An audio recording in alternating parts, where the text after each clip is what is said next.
Hola, mi nombre es Juan Cubillos y junto con mi compañera Natalia Pérez estudiaremos una de tantas aplicaciones que tienen los espacios vectoriales dentro del campo de la física. Entonces, lo primero que haremos será definir dos teoremas importantes que posteriormente demostraremos, luego realizaremos un ejemplo y finalmente veremos ese ejemplo aplicado en varias situaciones que se estudian dentro de la física.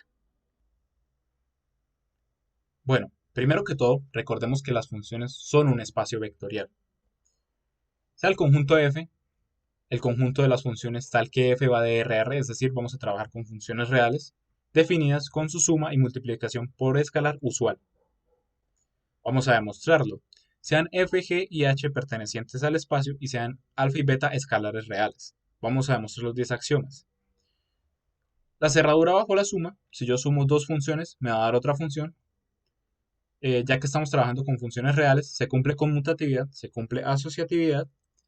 Existe un elemento neutro, tal que si yo se lo sumo a un vector del espacio, me va a dar el mismo vector del espacio. Existe un elemento opuesto, que si yo se lo sumo a un vector del espacio, me va a dar el cero del espacio. Un escalar por un vector va a estar en el espacio. Un escalar por una función va a estar en el espacio. Se cumple distribuidad, se cumple asociatividad y existe un elemento neutro en la multiplicación que al multiplicarlo por un vector me da ese vector. Entonces hemos demostrado que las funciones son un espacio vectorial. Ahora vamos a trabajar con ecuaciones diferenciales. Entonces, consideremos una ecuación diferencial de la forma y' más a por y igual a 0.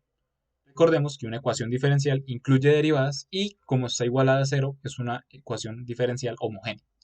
Nos vamos a guiar por el álgebra lineal de David Poole, así que vamos a recordar sus teoremas. El teorema 6.31 nos dice: el conjunto S de todas las soluciones a la ecuación y' más a por y igual a 0 es un subespacio de F. Y el teorema 6.32 que nos dice si S es el espacio solución de y' más a por y igual a 0, entonces la dimensión de S será 1 y Euler a la menos a por t es una base para S. Entonces vamos a demostrar estos dos teoremas.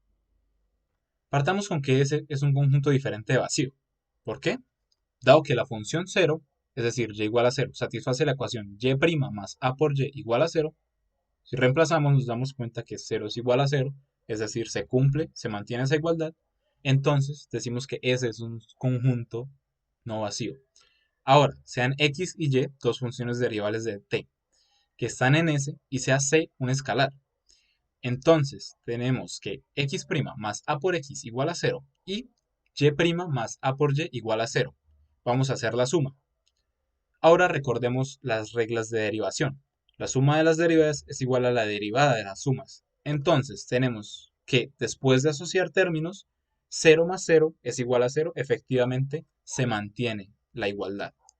Y finalmente, c por y' más a por c por y es igual a 0. Derivamos nuevamente y nos damos cuenta que al final nos queda c por 0 igual a 0. Cualquier múltiplo escalar multiplicado por el 0 nos va a dar el 0. Por lo tanto, x más y c por y están en el conjunto S, de modo que S es un subespacio de F. Finalmente, vamos a mostrar el teorema 6.32. ¿Qué nos dice este teorema? Recordemos, la dimensión del conjunto S es igual a 1 y y igual a Euler a la menos a por t representa una base. Primero, vamos a comprobar que Euler a la menos a por t efectivamente representa una solución para la ecuación diferencial. Realizamos un simple despeje y derivamos y tenemos que 0 es igual a 0. Efectivamente se cumple la igualdad y Euler a la menos a por t representa una solución para la ecuación diferencial. Ahora, sea x igual a x de t, que pertenece a S para todo t. Tenemos que x' de t más a por x de t es igual a 0, que es lo mismo que x' de t igual a menos a por x de t. Vamos a definir una nueva función, z de t igual a x de t por Euler a la a por t. Vamos a derivar y recordemos por propiedades o reglas de derivación que la derivada de un doble producto es igual a la derivada del primero por el segundo sin derivar, más la derivada del segundo por el primero sin derivar. Es decir, z' de t es igual a x' de t por Euler a la a por t, más x' de t por a por Euler a la a por t. ¿Pero qué es x' de t? Es lo mismo que menos a por x de t. Realizamos un reemplazo y tenemos que z' de t es igual a 0. Y recordemos, por el cálculo diferencial, que la derivada de una constante siempre va a ser 0. Es decir, z de t es igual a una constante que vamos a llamar k para todo t. Es decir, x de t por Euler a la a por t es igual a la constante k. Finalmente, de modo que x de t es igual a k por Euler a la menos a por t. Por lo tanto, todas las soluciones a la ecuación y' más a por y igual a 0 son múltiplos escalares de la única solución y igual a Euler a la menos a por t. K puede ser cualquier escalar y siempre se va a mantener esa igualdad. Finalmente, tenemos que la dimensión del conjunto S es igual a 1 y y igual a Euler a la menos a por t es una base para S. Hemos demostrado los dos teoremas. Vamos entonces a ver una aplicación de las ecuaciones diferenciales homogéneas en un ejemplo físico. El ejemplo que nosotros tomamos es la desintegración de sustancias radioactivas. Cuando nosotros tenemos una sustancia química radioactiva, en cierto periodo de tiempo esta sustancia va a ir emitiendo radiación, o sea, se va a ir desintegrando, lo que quiere decir que va perdiendo masa. Esta pérdida de masa en este periodo de tiempo la podemos ver representada en una función, que es m en t. Y la tasa de desintegración se puede denotar como la derivada de la masa en el tiempo. La tasa de desintegración de las partículas es directamente proporcional con la masa. Entonces la tasa de desintegración es igual a la constante de proporcional por la masa en el tiempo. Si nosotros pasamos a restar la constante de proporcionalidad con la masa en el tiempo, nos va a dar un sistema de ecuación homogéneo, el cual su solución va a estar en el subespacio de S. Como nosotros ya demostramos anteriormente, la base de S es un escalar C por Euler a la K por T. Cualquier múltiplo escalar de esta base nos va a dar la solución de un sistema homogéneo. Entonces, vamos a utilizar la base para hallar la solución de nuestro sistema homogéneo, el cual va a ser m de t es igual a c, que puede ser cualquier número real, por Euler a la K por T. Ya teniendo la solución general a cualquiera de este tipo de problemas, podemos encontrar la desintegración de cualquier compuesto químico radioactivo. Y en este caso vamos a encontrar la desintegración del radio 226. El problema nos dice, la vida media del radio 226 es 1590 años. Supongo que comienza con una muestra de radio 226 cuya masa es 50 miligramos. Tenemos dos incisos, en el cual el primero nos piden la fórmula y en el segundo nos piden hallar la masa después de 1000 años. Y en el tercero, en el inciso B, nos piden cuándo quedará solamente 10 miligramos. Entonces, algo importante a recalcar es que la vida media es el tiempo requerido para que quede solamente la mitad de la sustancia. Entonces, para empezar a resolver el problema, tenemos que encontrar cuánto vale C.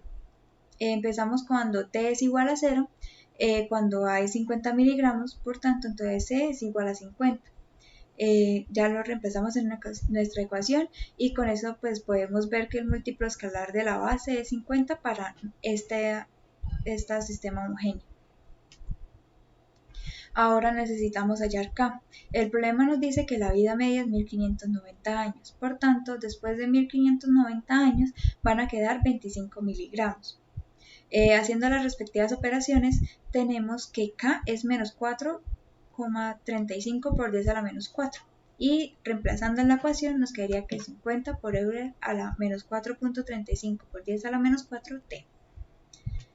Ya teniendo nuestra ecuación con las dos constantes, podemos reemplazar T y podemos hallar cualquier masa o en cuánto tiempo se tiene tanta masa. Entonces, en este caso necesitamos saber cuánta masa hay en 1000 años. Hacemos las respectivas operaciones y obtenemos que después de 1000 años van a quedar 32.36 miligramos de radio. Ahora pasamos al inciso B, cuando quedarán solamente 10 miligramos. Sabemos que en un tiempo t, que es lo que vamos a determinar, van a quedar 10 miligramos. Pues haciendo las respectivas operaciones, obtenemos que t es igual a 3.699 años, por tanto, después de 3.699 años, van a quedar 10 miligramos. Ya teniendo resuelto nuestro ejercicio, podemos ver que es muy fácil hallar la solución a esta clase de problemas gracias a que conocemos la base del subespacio S, que son las soluciones a las ecuaciones homogéneas. Y ahora vamos a pasar a ver algunas aplicaciones en la física. Una de ellas es la fisión nuclear, la cual surge cuando tenemos un átomo pesado que se divide en dos átomos más pequeños, liberando energía. En la fusión de núcleos se liberan grandes cantidades de energía. Y esta energía se aprovecha en las centrales nucleares, la cual generan energía eléctrica a partir de combustible nuclear fisionable. También lo podemos ver en la bomba nuclear, que es un dispositivo que obtiene gran cantidad de energía explosiva que la saca a partir de la fisión nuclear. Podemos también ver representado la fisión nuclear en la medicina nuclear y en la minería. Con estas aplicaciones nos podemos dar cuenta que es muy importante esta clase de soluciones a las ecuaciones homogéneas, ya que conocíamos la base S, fue mucho más fácil encontrar la solución a cualquier elemento químico radioactivo en cuánto tiempo pues, se iba a desintegrar. Esto facilita muchísimo a los científicos entender y así aplicar eso a la vida diaria y potenciar nuestra tecnología y pues todo esto se puede usar para tener un futuro mejor. Gracias.